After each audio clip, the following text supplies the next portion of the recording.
Bonjour, mon nom est Marc-André Mercier, enseignant à l'école secondaire de la Seigneurie. Donc, dans le défi 2, nous allons faire l'apprentissage d'autres fonctions d'Autodesk Inventor en faisant un dé à jouer. Parmi les fonctions qu'on va voir, on va voir les fonctions de paramétriques, également d'ajouter des variables à l'intérieur d'un dessin pour pouvoir faire des modifications qui vont être plus faciles là, comme contrôle sur la pièce. Donc, comme à l'habitude, nous allons commencer par la création d'un projet. Donc, en haut à gauche, on va cliquer sur Projet. Ensuite de ça, dans la fenêtre, on va créer. Et par la suite, on va aller rentrer en cliquant sur Suivant le nom du projet. Donc, on va marquer D à jouer. Et encore une fois, l'emplacement, on va essayer d'aller dans notre soit Google Drive ou encore dans notre OneDrive ou sur votre bureau comme vous voulez, là, mais si c'est pour partager dans le futur, prenez l'habitude de toutes les enregistrer à la même place, ce sera plus facile.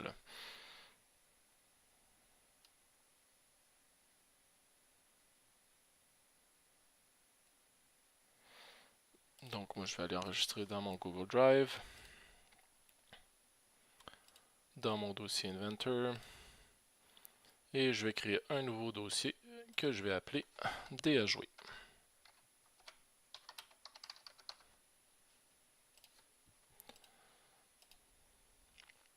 Et je vais cliquer sur Terminer. Encore une fois terminé, mon dossier actif, mon projet actif, pardon, c'est le dé à jouer. Je vais donc pouvoir créer une pièce. Message d'erreur, il n'y a pas de problème. Donc, comme à l'habitude, lors de la création d'une pièce, on va commencer par un esquisse 2D. On va choisir un plan de travail. Donc, moi, je vais choisir le plan XY. Et la forme qu'on veut dessiner, ben, c'est une forme, un cube, donc on va commencer par un carré. Cependant, je vais aller choisir dans les options de rectangle, je vais aller choisir le rectangle centre à 2 points. Comme cela, je vais pouvoir placer le centre de mon rectangle directement au centre du plan cartésien et pouvoir utiliser, là, comme je l'ai fait précédemment, soit des axes de rotation ou encore des plans de symétrie. Donc, c'est quelque chose qu'on va faire là, beaucoup là, avec le défi actuel. Donc, je vais cliquer sur rectangle centre à 2 points. Je vais venir au centre, cliquer une fois. Je vais agrandir sans tenir le bouton de la souris. Et là, je vais rentrer les valeurs de 15 comme première valeur. Je vais peser sur tabulation ou tab sur le clavier en haut à gauche pour changer de cellule pour d'écriture. Et je vais rentrer également la valeur 15. Et là, je vais peser sur Enter. Et là, je vais avoir les deux dimensions qui vont être faites. Comme je suis encore dans la fonction rectangle ici, pour sortir de la fonction, je vais peser sur le bouton Escape. Et là, on va regarder ce qu'on appelle les variables. Donc, ça, c'est quelque chose de très, très intéressant là, avec Autodesk Inventor. Si je viens sur la première cote qui est ici dans le haut, puis je double-clique dessus, on voit que la valeur est de 15 mm ici. Mais ce qui est intéressant encore plus, c'est que Autodesk Inventor va donner un nom à chacune des valeurs de code qu'on va mettre. Et là, présentement, il l'appelle D0. Si je vais voir l'autre qu'il y a ici, l'autre 15, si je double-clique dessus, il l'a appelé D1. Et là, ce qu'on peut faire, c'est vraiment créer une variable. Le nom pourrait changer, là, mais par défaut, Inventor va les appeler D1, D2, D3 et ainsi de suite. Et là, nous autres, on sait que vu que c'est un cube, on va vouloir que les deux côtés de notre carré ici dans l'esquisse aient la même dimension. Donc, ce qu'on peut faire, au lieu de marquer à nouveau 15 ici, ce qu'on peut faire, on peut marquer D0. Et là, ce qui va se passer, c'est que la cote qui est ici, elle va être en fonction, donc le fixe veut dire elle est en fonction d'une variable qui a été définie. Et la variable qu'on a utilisée, c'est la valeur de D0 qui est ici. Donc, si on va voir, ici, c'est marqué D0. Et on sait que D1 présentement va être égal à D0. Donc, si j'accepte, puis ce qu'il y a d'intéressant par la suite, c'est que si je viens changer la valeur de D0, supposons que je mets 25, bien automatiquement, l'autre valeur va changer. Et ce qu'il y a d'encore plus intéressant là-dedans, c'est qu'une variable ici, je peux l'utiliser, mais je peux également faire un calcul mathématique dessus. Donc, si je fais, supposons, D0 divisé par 2, donc continuellement, 25 divisé par 2, ça me donne 12,5. Donc, il va pouvoir faire tous les calculs que je vais mettre. Je peux utiliser les sinus, cosinus, tangentes, puis c'est des calculs qui vont être possibles d'être faits. Donc, ça, c'est quelque chose de très intéressant. Puis, c'est quelque chose de très intéressant en particulier pour faire des liens avec les mathématiques, puis voir ce que les les élèves, c'est quoi vraiment une variable.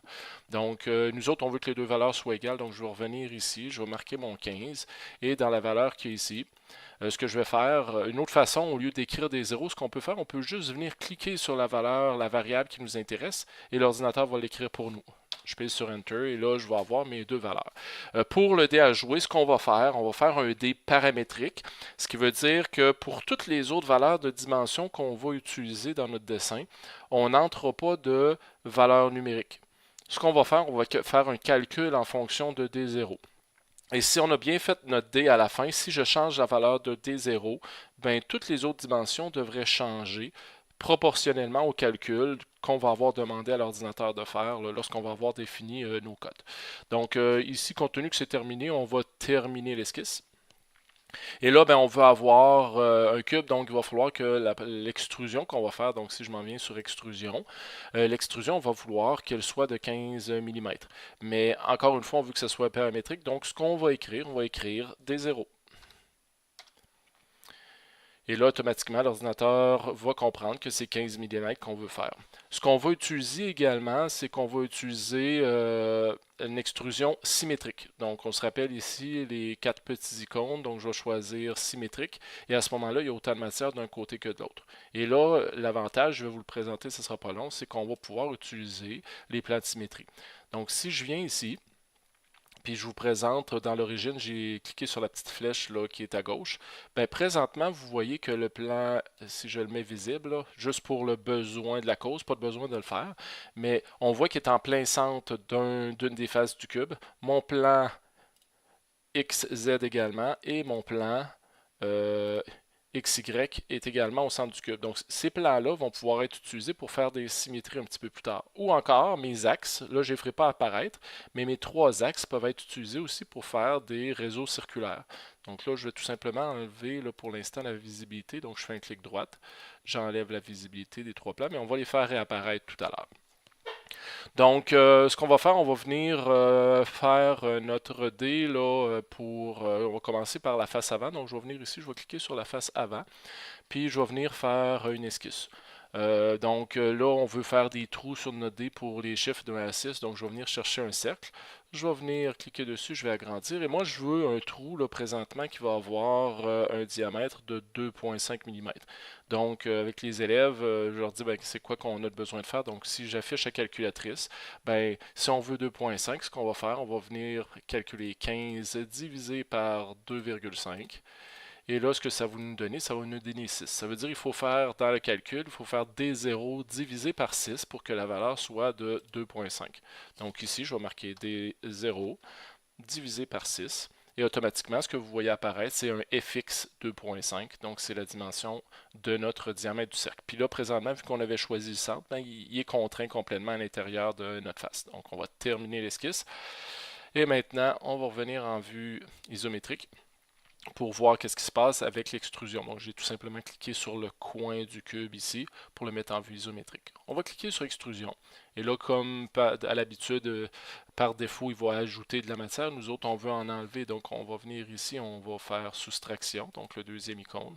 Mais c'est beaucoup trop profond. On veut un trou qui va avoir 1,5 mm de profond. Donc, on ferait le même calcul. 15 divisé par 1,5, ça nous donne 10. Donc, ce qu'on va faire, on va faire un D0 divisé par 10. Je pèse sur Enter et là, j'ai mon premier trou de fait. Si vous ne saviez pas, les deux côtés opposés d'un dé vont faire une somme de 7. Donc, de l'autre côté, à la face arrière, donc ici, on va faire notre 6. Mais juste avant, je veux vous montrer un outil qui peut être fort intéressant. C'est le tableau des fonctions, le tableau des variables qui ont été utilisées. Donc, dans le haut complétement de votre écran, au centre, à peu près, vous allez avoir une variable ici qui va être les paramètres et vous avez un petit bouton qui est marqué FX. Si on clique dessus, et on attend un peu, ce qui va apparaître, ça va être un tableau. Ce tableau-là va grandir au fur et à mesure qu'on va faire notre dessin, mais il nous dit présentement que D0 est égal à 15 mm, et que D1 est égal à D0, que D2 est égal à D0, et ainsi de suite. Puis il nous a dit que le D4, ben, c'est égal à 2,5, puis pour le faire, ce qu'on a fait, on a fait D0 divisé par 6. Donc, ce tableau-là peut être fort intéressant.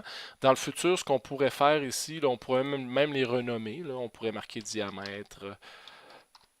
Moi, j'aime pas les renommer parce que quand on veut appeler la variable, il faut l'écrire au complet. Donc, c'est un peu long. Donc, moi, je vais garder D4, là, mais on pourrait facilement renommer ces valeurs-là. Puis, on pourrait modifier le calcul directement ici, puis le dessin serait modifié automatiquement. Donc, ça, c'est très, très intéressant. Donc, je peux retenir présentement que la grosseur du diamètre du trou, c'est D4. Donc, j'aurais plus besoin de faire le calcul, marquer D0 divisé par 6. Puis, je peux marquer que la profondeur du trou, c'est D5. Donc, puis là, il va y avoir d'autres variables qui vont apparaître par la suite. Donc, on revient sur notre face arrière et là, on va faire le 6. Donc, on va commencer un esquisse. On va venir sur la face. Et là, présentement, ce qu'on va faire, on va faire 3 cercles. On n'en fera pas 6 parce que je veux vous montrer des fonctions à l'intérieur du logiciel. Donc, je vais venir choisir un cercle. Je vais cliquer un peu n'importe où, sauf en plein centre parce que sans ça, il va être ancré. Puis là, je vais marquer D4. D4 correspondant à mon 2.5. Puis après ça, je vais faire un deuxième que je vais placer à peu près n'importe où. Je n'ai pas de besoin, je vais marquer D4. Oups, je l'ai mal défini. Je vais le définir par la suite. Et je vais venir ici, je vais faire un troisième cercle, que lui, je vais marquer D4 également. Donc, je vais revenir pour celui-là ici, vu que j'ai manqué la cote. Ce que je vais faire, je vais venir juste ici cliquer, venir sur le pourtour. Et là, dans ce diamètre-là, ben, je pourrais marquer mes D4 ou je pourrais même juste venir cliquer sur la valeur qui est ici. Puis là, il va dire les deux valeurs sont égales. Donc là, si je veux le placer comme l'autre, excusez, on va annuler ça, on va enlever la fonction cote. Et là, je pourrais déplacer la cote pour qu'elle soit à l'intérieur du cercle, ce qui serait un peu plus intéressant au niveau de la disposition. Bon, par la suite, là, vous voyez, les trois cercles ne sont pas alignés, ne sont pas bien disposés par rapport là, à ce qu'on veut normalement sur un dé. Donc, ce qu'on va faire, c'est que, puis en plus de ça, ils ne sont pas contraints. Il manque 6 cotes requises pour que ça soit complètement contraint. Donc, je vais venir sur cote. Et là, je vais établir des dimensions entre le centre du cercle et le haut du cube. Et ce que je veux comme valeur ici, c'est D0 divisé par 4. Soit 3.75. Et la même chose, donc c'est pour diviser par 4, c'est pour qu'il soit dans le premier quart. Là. Donc ici, je vais faire la même chose, mais cette fois-ci entre le centre du cercle et la ligne de côté. Je vais me déplacer. Et là, ben, moi, ce que je veux, c'est la même valeur qu'il y a ici. Pardon. Donc là, le premier cercle est contraint. Donc, on comprendra que pour les autres, c'est la même chose. C'est tout simplement de choisir vraiment le point central, la ligne d'en bas. Des fois, il faut cliquer 2 fois sur la ligne. C'est pas toujours sélectionné du premier coup. Là. Puis là, ben, je vais juste venir ici cliquer sur la valeur parce que je veux la même dimension. Même chose ici, entre le centre et la ligne de côté, je vais avoir la même valeur qu'en haut. Je pèse toujours sur Enter une fois que c'est accepté. Celle-là ici, pour le point central, je vais cliquer pour avoir la même dimension de gauche à droite. Donc, je vais venir cliquer sur la valeur ici. Et en dernier, ben, je veux qu'il soit centré, donc ça va être un calcul qui va être D0 divisé par 2. Donc, entre la ligne du haut et le centre du cercle, ici, ben, je vais marquer D0 divisé par 2. Et à ce moment-là, mes trois cercles sont contraints à l'intérieur de la face. Une fois que c'est fait, tout ce que je vais avoir à faire, c'est terminer l'esquisse, me replacer en vue isométrique, c'est plus facile pour faire les extrusions. Je vais cliquer sur extrusion et là, ben, j'ai pas le choix, il faut que je choisisse les trois cercles. Donc, si j'ai cliqué sur chacun des trois cercles, puis là, ben, il vient ajouter de la matière. Par défaut, c'est ce qu'il fait. Donc, je vais venir dans soustraction. Et là, il va l'enlever.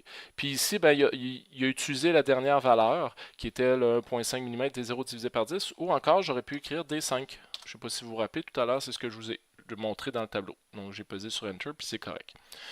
Ce que je vais vous montrer maintenant à utiliser, puis je fais par exprès là, en passant, là, le dé qu'il y a là, c'est ce que je fais avec mes élèves pour leur montrer l'utilisation d'Autodesk Inventor. Ça prend à peu près une période et demie, 2 périodes, là, tout dépendant le nombre d'élèves puis leur facilité avec le logiciel ou avec l'informatique. Mais je fais par exprès pour leur dire, faites pas les 6 trous, je vais vous montrer des fonctions. Puis je pense que c'est important à ce moment-là, ils vont pouvoir utiliser ces fonctions-là dans d'autres dessins plus tard. Donc la fonction que je veux montrer actuellement, c'est la fonction de réseau qui est ici, mais le réseau qu'on appelle symétrie. Donc, l'effet miroir. Puis pour faire une symétrie, ben, ça nous prend un plan de symétrie. Donc, c'est là que vient intéressant l'utilisation des éléments qui sont ici. Donc, si vous ouvrez, si ce n'est pas déjà fait, là, juste ouvrir votre menu origine. Puis ici, ben, on va choisir le plan qui nous intéresse. Donc, si vous vous promenez sur les trois, on va comprendre que celui qui nous intéresse, c'est le plan YZ. Donc, je fais un clic droit de visibilité. Et là, je vais pouvoir l'utiliser pour prendre les 3 points qui est ici et venir les rapporter de l'autre côté par un réseau de symétrie. Donc, je vais venir cliquer sur l'icône symétrie ou mise en miroir qu'on peut appeler aussi. Et à ce moment-là, ben, la fonction que je veux, ben, c'est les 3 cercles. Donc, il ne faut pas cliquer n'importe où, encore une fois. C'est seulement les 3 cercles que je viens choisir ici. Ils deviennent bleus. Je ne clique pas sur autre chose. Par la suite, ben là, je peux venir utiliser le plan de symétrie. Donc, plan de symétrie. Et là, je vais venir sur le plan et je vais venir cliquer ici. On va voir 3 points apparaître et si c'est ce qu'on veut, on va tout simplement cliquer sur OK et on va avoir nos 6 points sur notre face. Le plan symétrique là, il ne nous intéresse plus, donc clic droit de visibilité pour retirer la visibilité de celui-là. Par la suite, on va faire le numéro 3 et le numéro 4. On va commencer par le numéro 4. Donc, on va aller sur la face du haut pour faire le numéro 4. Donc, je viens ici, puis sur la face qui est sur le dessus ici, je vais venir cliquer. Je vais encore venir faire un cercle. Puis là encore, on ne fait pas 4 cercles, je fais un seul cercle pour vous montrer d'utiliser d'autres fonctions. Donc, si on se rappelle, c'est la valeur de D4.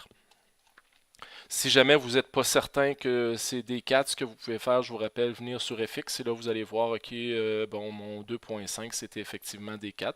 J'aurais pu utiliser aussi une autre valeur de D7 parce que D7 ou D9, c'est toutes des valeurs qui sont égales en fonction de D4 qui a été défini préalablement.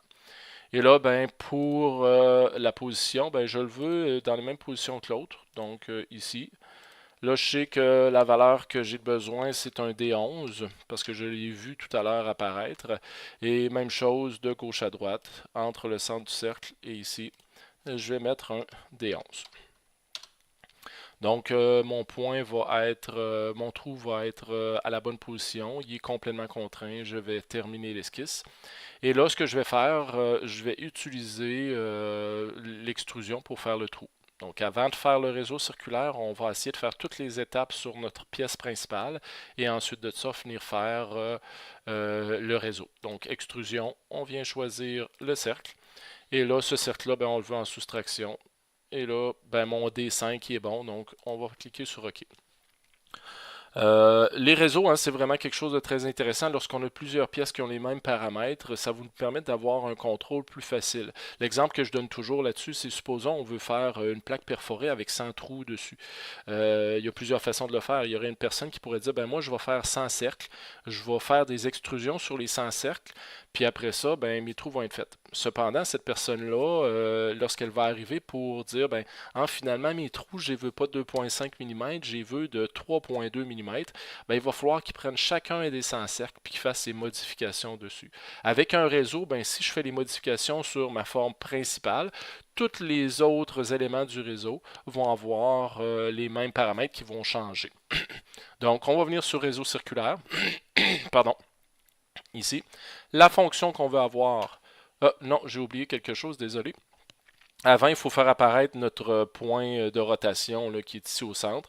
Donc, notre axe de rotation, on va venir se promener, puis on va regarder quel axe qui nous intéresse. C'est l'axe des Y. Donc, je vais faire un clic droit de visibilité. Pour ceux et celles qui ne le voient pas, là, si je fais pivoter, là, on voit qu'effectivement, c'est l'axe qui est au centre de la face, où il va avoir notre 4. Et là, je vais pouvoir venir, comme j'ai dit tout à l'heure, venir sur réseau circulaire. La fonction qu'on veut, c'est uniquement le cercle. L'axe de rotation qu'on veut avoir, c'est l'axe qu'on a fait apparaître. Et là, dans 360 degrés, on le veut combien de fois? On le veut 4 fois. Le premier trou fait partie des 4 fois qu'on a dans 360 degrés. Et là, ben, on va dire, OK, c'est ce que je vais avoir. Donc, mon 4 est effectivement fait. J'ai fait un seul trou, puis après ça, j'ai utilisé la fonction d'un réseau. Je vais venir sur l'axe des Y parce qu'il n'est plus nécessaire. Je vais enlever la visibilité. À l'opposé, donc dans la face du bas ici, ben, ce qu'on va avoir, c'est le 3, 4 plus 3 pour donner le 7. Je vais venir commencer un esquisse. Je vais venir choisir le cercle. Non, excusez, c'est vrai. On va utiliser encore quelque chose de plus intéressant. On va utiliser ce qu'on appelle une projection de géométrie. Donc, une projection de géométrie, c'est prendre une forme qui existe sur un autre plan de travail parallèle et ramener ces formes-là sur le plan où on travaille actuellement. Donc, si j'ai cliqué sur projection de géométrie, l'icône qui est ici en haut. Et là, si je me promène, ce qu'on va voir apparaître, on va voir des points blancs apparaître. Donc, si vous vous promenez, ce que vous allez voir, ces cercles-là, en réalité, qu'est-ce que c'est? Ben, c'est les 4 cercles qui sont positionnés ici. Donc, moi, je sais déjà que le cercle a la bonne position puis la bonne dimension. Donc, automatiquement, je peux dire, ben, moi, prends-moi le cercle qui est ici, puis ramène-le-moi sur le plan de travail. Donc, lui, ce qu'il a fait, il vient de me dessiner cette forme-là sur le plan où je suis. Ensuite de ça, ben, dans l'autre coin, pour faire mon 3, il va y avoir un autre cercle qui m'intéresse. Et là, au centre, je vais être obligé de définir le dernier, venir ici, et là, lui dire, ben moi, je veux un cercle de D4. À ce moment-là, j'ai dessiné un seul cercle, les deux autres ont été projetés par géométrie. Puis si les cercles de l'autre côté changent, ben ceux-là vont changer aussi. C'est très bien là, pour ce qui est de faire un dé. Donc, terminer l'esquisse. On va revenir en vue isométrique. Et là, ben, on va les extruder, ces 3 trous-là. Donc, je vais sélectionner les 3 trous et on va venir en soustraction, toujours de D5. Les 2 éléments qui vont nous rester, c'est le 5 et le 4. Donc, pour cela, ce qui est intéressant, c'est on n'aura même pas besoin de les dessiner en tant que tel. Ce qu'on va faire, c'est qu'on va utiliser 2 fonctions qui est la symétrie. Présentement, on sait qu'on a 4 points ici. Donc là, j'ai placé mon dé là, de façon à ce que je vois la face où il y a le chiffre 4 et la face où il y a 1, parce que 4 plus 1 va donner le 5 qui est ici. Et là, ce que je vais utiliser, c'est encore la fonction là, de mise en miroir ou encore la fonction de symétrie. Cependant, tout à l'heure, hein, on a dit pour faire une symétrie, ça nous prend un plan de symétrie. Et dans les plans qui est ici, on est capable de créer un plan médian entre 2 plans. Donc, je vais choisir cette option-là, plan médian entre 2 plans. Et là, ben, je vais choisir les 2 faces. Moi, je veux avoir ma face d'origine, un plan qui va se situer entre ma face d'origine et la face sur laquelle je vais vouloir reproduire l'élément. Et là, ce que vous voyez apparaître, si je viens ici, ben, vous voyez un plan qui est entre les deux. Et là, si on fait un miroir ici, la fonction que je veux, c'est le chiffre 4. Et le plan de symétrie qui est ici, c'est le nouveau plan qu'on vient de faire apparaître. Mais automatiquement, il va me reproduire sur cette face-là. Je vais cliquer sur OK. Les 4 trous sont faits. Puis là, ben, il me reste le trou, le 1 que je veux reproduire ici. Là, pour le besoin de la cause, là, le plan de travail qui est ici, là, il reste visible, là, mais moi, je veux le faire disparaître. Donc, je vais venir sur le plan de construction. Le plan de construction, quand je me promène, c'est le plan que je viens d'utiliser. Je vais faire un clic droit, puis je vais enlever la visibilité. Je vais revenir ici sur la fonction des plans ici. Là. Je vais revenir encore créer un plan médian entre 2 points. Et là, je le veux entre la face où il y a le 1 et la face où je veux faire le chiffre 5. Et là, le plan de construction 2 vient d'être réalisé. Et je vais utiliser encore la symétrie ou le miroir. Je vais utiliser le cercle que je veux créer par rapport au plan qui est ici. Et je vais cliquer sur OK. Puis là, je vais avoir mon chiffre 5 qui va apparaître avec les bonnes dimensions parce que le 1 était à la bonne place et le 4 était également bien placé. Donc, encore une fois, le plan de construction 2, je vais faire un clic droit pour enlever la visibilité, mais il reste là que je pourrais le réutiliser éventuellement. Le dernier chiffre qui nous reste, c'est c'est à la face opposée du 5, c'est le 2 pour donner notre 7. Donc, ce qu'on va faire, c'est que je vais commencer une esquisse dessus et je vais faire une projection de géométrie. Donc, projection de géométrie ici. Je vais venir me promener, puis là, je vais voir un premier cercle ici. Et dans l'autre coin, là, il y a tous les points du 5 là, qui est sur l'autre face. Et ici, c'est l'autre point. Je vais terminer l'esquisse.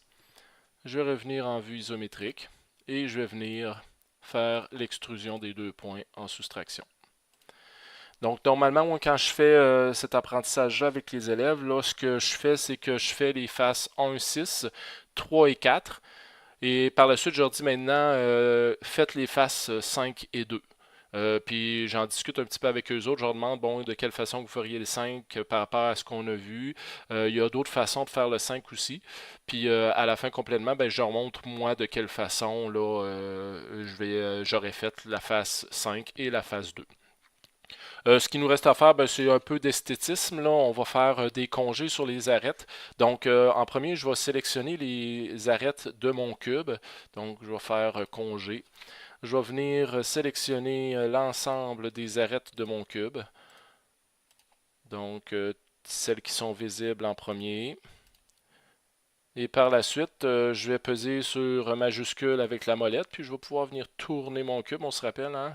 Shift avec la molette. Puis je vais venir choisir les 3 arêtes qui me manquent pour en avoir 12 au total. Et là, ben moi, je veux avoir une arête sur le coin ici qui va avoir un rayon de courbure de 1 mm. Puis là, ben, pour faire le calcul, c'est en fonction des zéros. Donc, on va faire des zéros divisé par 15. Donc, ça va me donner un rayon de courbure de 1 mm. Je paye sur Enter. Les coins du cube ont été faits actuellement. Pour les trous, on aimerait que ça soit arrondi aussi, donc je vais venir sur congé. Et là, dans cette fenêtre-là, on a ce qu'on appelle tous les congés. Puis là, pourquoi je ne l'ai pas fait tout de suite au départ, c'est qu'il aurait sélectionné les arêtes puis les trous. Mais moi, je veux seulement ce qui me reste, donc il me reste seulement les congés. Donc je vais cliquer dessus, puis là, ce qu'il va faire, il va me sélectionner tout le fond des trous. Et là, compte tenu que le diamètre était de D0 divisé par 6, puis que moi je veux seulement le rayon de courbure, ben, je vais faire D0 divisé par 12. Et là, à ce moment-là, on va avoir le fond qui est complètement arrondi. Je paye sur Enter, tous mes trous ont été arrondis. Puis le dernier, ben, il va me rester le rebord ici de chacun des trous. Donc je vais aller sur congé, puis je vais choisir tous les arrondis. Et là, il va me choisir tous les arrondis. Et là, ce qu'on veut, on va avoir 0.5. Donc je vais faire un D0 divisé par 30. Donc D0 divisé par 30. Il va me faire un rayon de 0.5 et je vais pouvoir faire OK. À ce moment-là, mon cube est presque terminé. Comme les autres fois, ben, on va essayer de mettre un peu de couleur là, à notre cube. Je vais juste le placer en vue isométrique. Là. Donc, moi, je veux que. Puis là, ça pourrait se faire de différentes façons. Là. Un élève pourrait dire ben moi, je veux que la face qui est ici soit d'une certaine couleur. Là. Je le fais rapidement, là, sans choisir les couleurs. Puis l'autre pourrait dire ben moi, l'autre face qu'il y a là, je veux qu'elle soit cette couleur-là. Puis je veux que le fond de ce trou-là soit cette couleur-là. Puis l'autre trou, puis là, il pourrait le sélectionner. Moi, ce que je veux, c'est une couleur uniforme pour l'ensemble du dé. Donc, je vais choisir les éléments de l'extrusion 1, qui est mon cube principal. Puis ensuite de ça, en pesant sur CTRL, je vais venir choisir le congé 1. Donc le congé 1, ce sont toutes les arêtes de mon cube. Et eux autres, j'ai vu d'une couleur. Donc je vais venir ici, puis je vais choisir or métal. Puis celui-là aussi, pardon, j'ai mal sélectionné tout à l'heure probablement parce que j'ai pesé sur CTRL puis il n'aurait pas fallu que je le fasse tout de suite.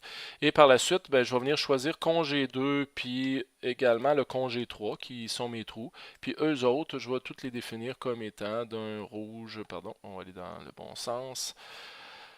On va prendre rouge foncé.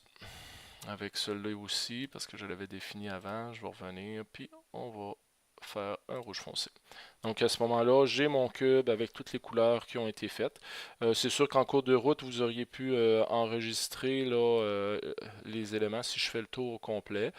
On pourrait justement voir les éléments. Donc on va aller sur enregistrer. Je vais écrire mon dé à jouer. On va enregistrer. Je pourrais, comme on a fait préalablement, changer l'affichage, le mettre en mode réaliste, là, qui fait un peu plus beau. Oh, cette face-là n'est pas or, je vais juste la modifier parce que je les avais sélectionnés séparément avant, c'est pour ça qu'il a fait, pardon, or métal, et voilà. Et là, on va avoir notre cube, pas notre cube, pardon, notre dé à jouer là, qui a une très belle forme et de très belles images. Donc la dernière chose qu'on pouvait faire, si on veut l'imprimer, ce cube-là, ce qu'on va faire, c'est qu'on va, pardon, on va venir l'exporter. Donc l'exporter en STL. Donc comme on a fait dans les autres, on va venir sur Fichier, on va exporter format KO. Et ici, on va venir choisir STL. Et on se rappelle, pas d'accent d'aucune façon à l'intérieur de notre fichier STL. Donc, on va marquer de à jouer. Et on va enregistrer. Et là, vous seriez prêt à imprimer votre dé là, avec votre imprimante 3D. Donc, ici, ce qui est important de retenir, c'est peut-être plus ce côté paramétrique.